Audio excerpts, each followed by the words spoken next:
Salut à tous les amis, donc aujourd'hui vidéo un petit peu particulière. Donc c'est une vidéo sur l'avancement des travaux du garage. Donc, je pense que ça pourrait peut-être en intéresser certains de voir comment je procède pour faire les travaux du garage. Donc là vous avez vu dans la vidéo du montage du pont que la toiture elle était vraiment pas assez haute. De toute manière elle fuite partout, donc là on est dedans, on s'y attaque, on va remonter tout ça. Donc je vais vous montrer un petit peu. Donc alors là j'ai commencé à découvrir un peu la toiture et en fait ce que je vais faire c'est que je vais remonter ici là 4 lignes de parpaing.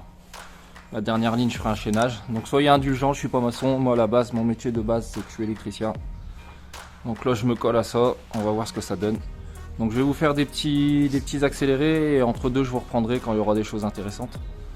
Donc là pareil aussi, cet été j'avais refait une fondation avec un muret pour pouvoir faire une ossature bois, pour pouvoir rallonger un peu parce que la CLS plus la E65 en fait le garage était trop court, ça fermait pas.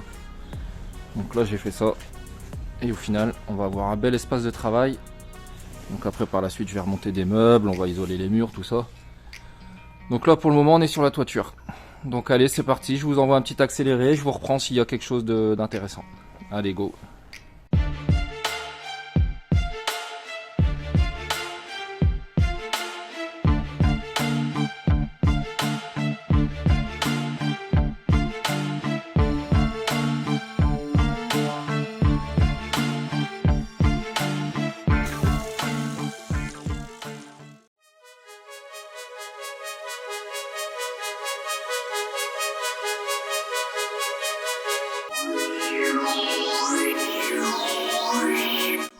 Bon les gars, bon là je me suis rendu compte que ça faisait un petit moment que j'avais pas filmé. Donc là ce que j'ai fait, j'ai remonté 4 lignes de parpaing là, à gauche.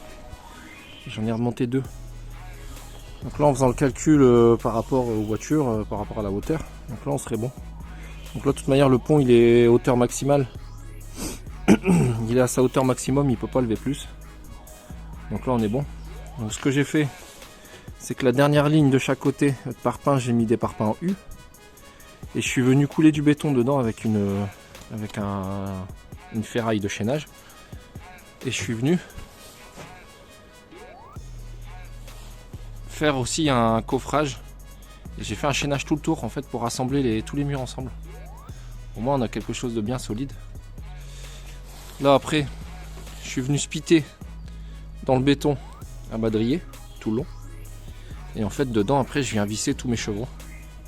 Donc je mets une vis comme ça à travers, plus des petites équerres, c'est parce que là ceux-là ils sont pas encore fixés.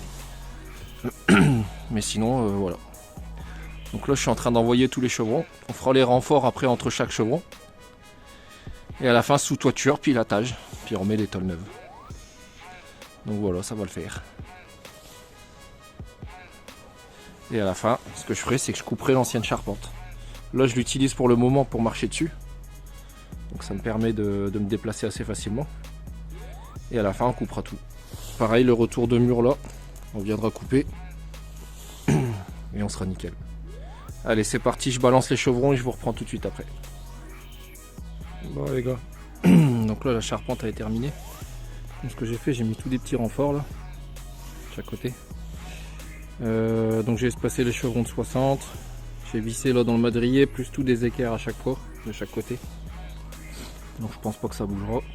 Je fais 95 kg, j'ai marché dessus donc ça va pas bouger. Donc ça devrait le faire. Là maintenant on va mettre le sous-toiture. Et après on attaque les tôles. Allez c'est parti. Bon les gars, regardez ce que je viens de recevoir. Donc là j'ai le solin, tubage double paroi, sortie de toiture, les fixations. Donc en fait ce que j'avais fait, c'est que chez moi j'ai remis un poêle à peler.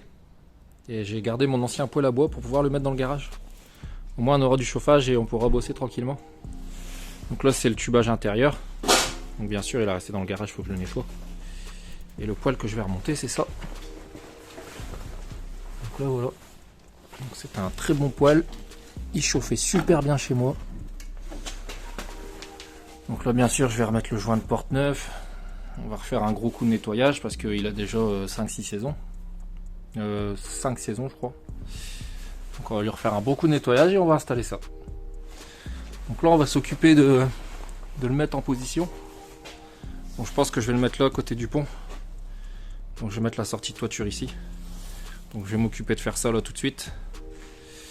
Et après comme ça je pourrai à la fin quand ce sera plat, j'aurai mis des bacs acier au-dessus.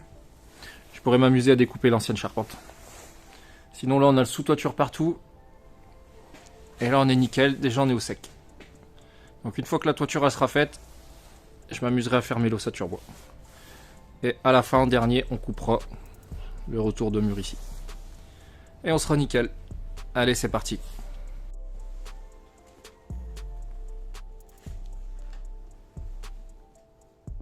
Bon les gars, donc là le lattage il est fini.